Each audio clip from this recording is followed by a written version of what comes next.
Adam Smith, who's much better known for his work in economics, was also a moral philosopher.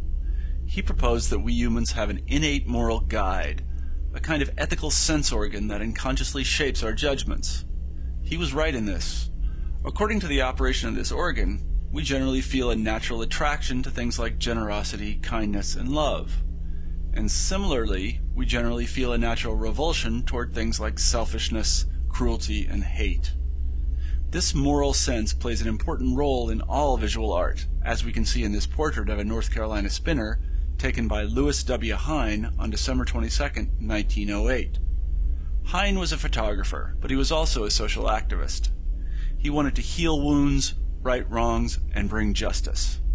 The camera was his weapon of choice in this righteous battle. His art is meant to elicit sympathy with the downtrodden and anger toward oppressors. He does a fine job of it here.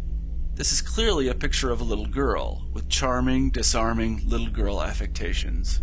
She wears a frilly dress, the kind any little girl might like to have.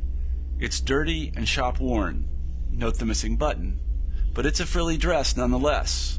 Her hair is up and carefully braided. We might think this is a safety precaution, taken so she will not be drawn into one of the machines and injured. But then we see the bow, and realize it's fancy in the way little girls are fancy. You can imagine her playing with dolls under a spreading oak tree on a summer's day. But there are no dolls here. Hine has posed her in an industrial prison.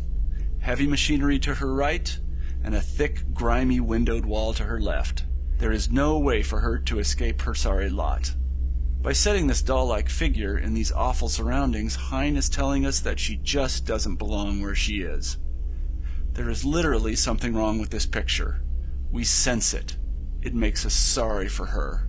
It makes us angry at the people who put her here.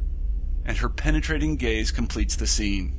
It's not sad, but rather accusative. She seems to be saying, "Why aren't you doing anything to get me out of here?" Why indeed?